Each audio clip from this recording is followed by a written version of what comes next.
Hello, good morning, Radhe Radhe दोस्तों। स्वागत है आपका मेरे नए एक ब्लॉग में। 2 तारीख को मेरा आरएएस का एग्ज़ाम था। एग्ज़ाम मेरा सीकर में पड़ा था और एग्ज़ाम था 12 से 3 के बीच में।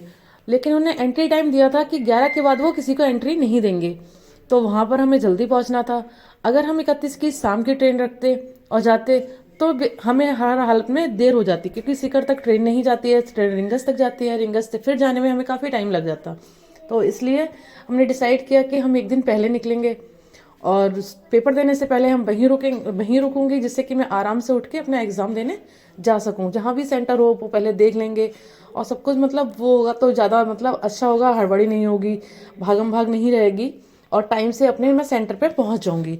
तो इसलिए हमने घर से 31 की रात को ट्रेन पकड़ी। 31 की रात को ट्रेन पकड़ी तो हम 10 बजे रिंगस पहुंच गए। रिंगस पहुंचे तो रिंगस से खाटू श्याम जी बिल्कुल पास में मंदिर है, ज़्यादा दूर नहीं है। तो हमने सोचा कि अभी टाइम बहुत है तो जाके पहले खाटू श्याम जी के दर्शन कर लेते हैं। तो इस तरह से हमारी वहाँ पे पूजा भी और दर्शन के वो स्टार्ट हुआ और हम लोगों ने जाके पहले खाटू श्याम जी के दर्शन किए।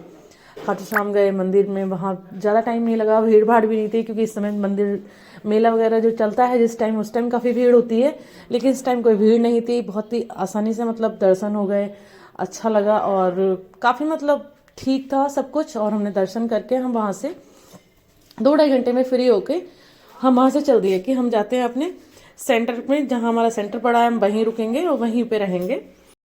किसी रिलेटिव के यहाँ रुकना इसलिए वो नहीं सोचा, क्योंकि रिलेटिव्स के घर फिर दूर दूर होते, फिर वहाँ से आने में दिक्कत होती है, इसलिए अच्छा है कि हम सेंटर के पास ही रूम लेंगे और वहीं रुकेंगे। तो फिर उसके बाद टाइम था तो सोचा कि चलो झीण माता भी होकर आते हैं, तो फिर झीण माता गए।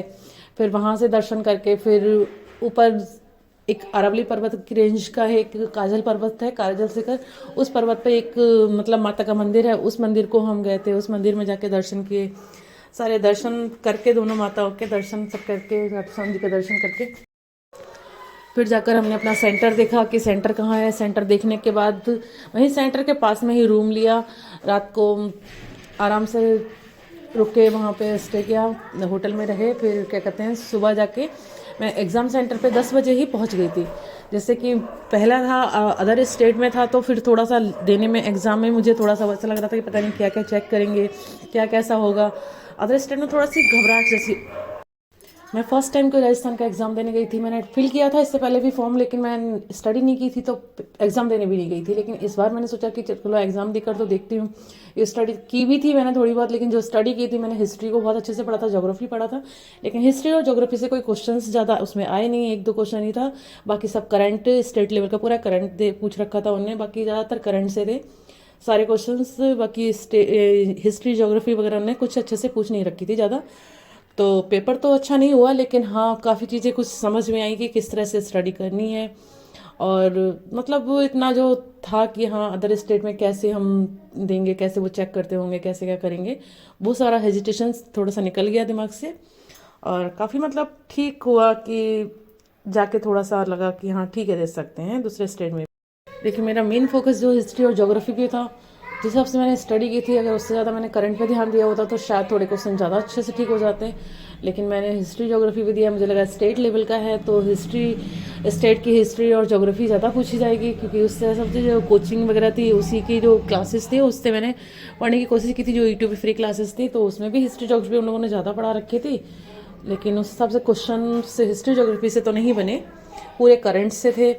और उसका लेवल तो बहुत ही हाई, मतलब यूपीएससी जैसा ही उसका टफ लेवल बना हुआ था। एक्सपीरियंस हुआ बस, ये नहीं कह सकते कि एग्ज़ाम अच्छा हुआ। एग्ज़ाम तो अच्छा हो ही नहीं सकता, क्योंकि 1-2 महीने के ये एग्ज़ाम होते नहीं हैं, ये लॉन्ग टर्म एग्ज़ाम होते हैं, काफ़ी स्टडी चाहिए, कम से कम 1 ईयर पूरी स्टडी हो तो जाकर ये एग्ज़ाम होते हैं।